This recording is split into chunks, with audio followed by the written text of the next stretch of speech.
Okay. So Gaius, to whom John is writing his third epistle, not only believed the truth, he walked in it. And the particular aspect of his walk that John picks up on is his willingness to offer hospitality. The truth has this ability to unite Christian believers together. It isn't a theoretical thing because it works itself out in the love that they show to others. And I think this is really important to see this. Theoretical truth is one thing, but it doesn't reach its fullness or its completion until it works itself out in practical love.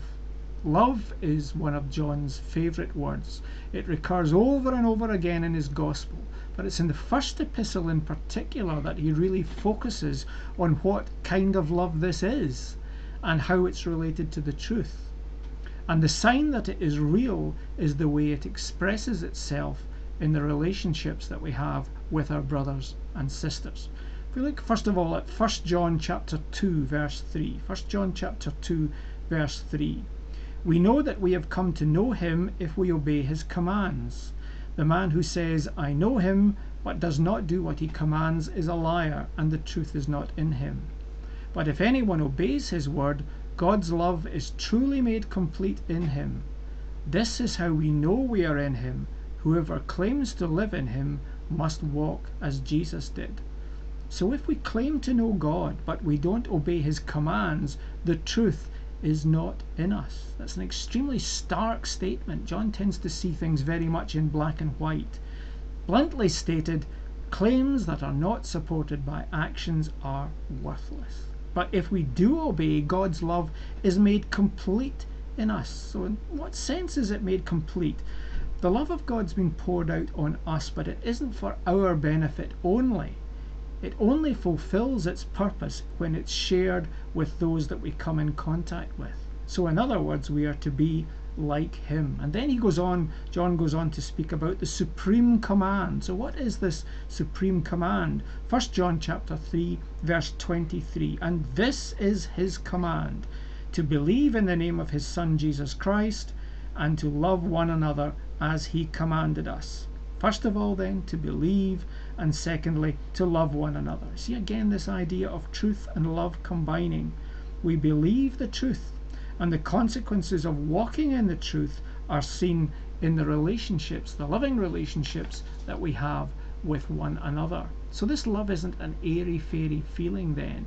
It's practical and it's effective in the real world.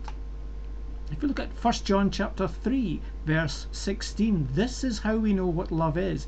Jesus Christ laid down his life for us, and we ought to lay down our lives for our brothers.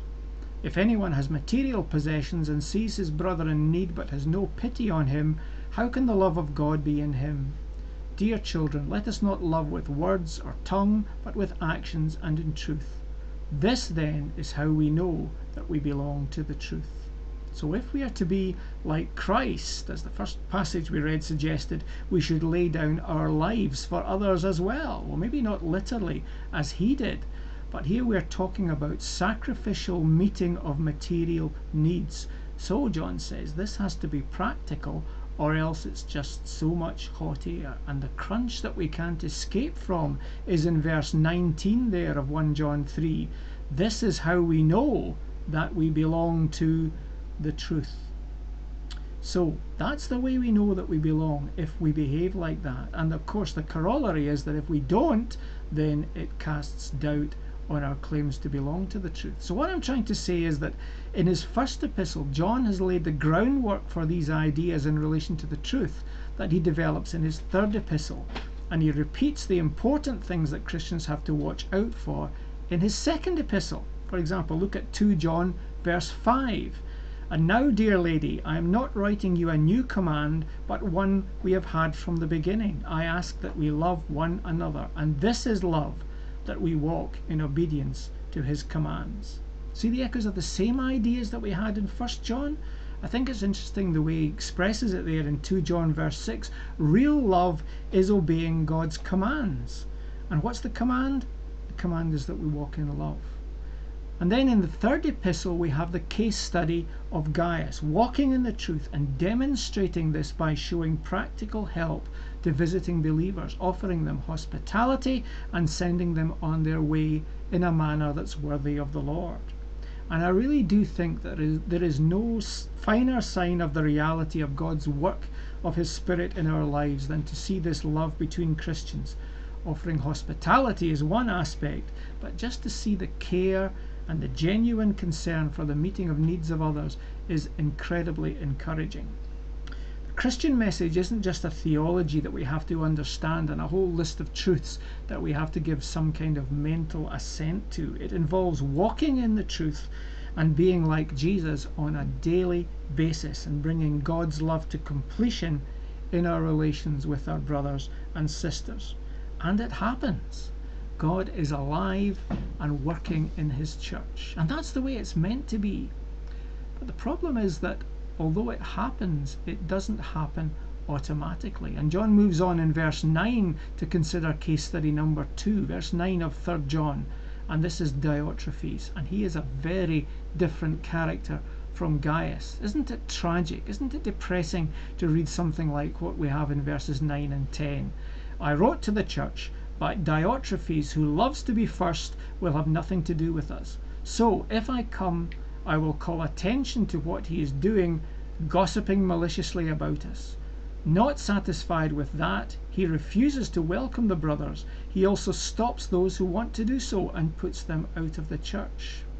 Now, in the early centuries, local congregations were often characterized by the emergence of individual leaders, and in this case, it appears to be happening against a background of conflict. There was one group under the leadership of Gaius who were loyal to John and to the apostolic group. And there's another group who were under the leadership of Diotrephes who were trying to get independence. Diotrephes was obviously in a high position in the church like Gaius. He's in a position to influence people against the believers who come from John, and even to put out of the church those who would welcome them. It's not clear whether he put Gaius out of the church, but if he did, then there's still enough contact there for Gaius to be in touch with John and for John to contemplate coming in verse 10 to call attention to what Diotrephes was doing. So what was Diotrephes' problem? Well, this is something that we'll look at in our third study.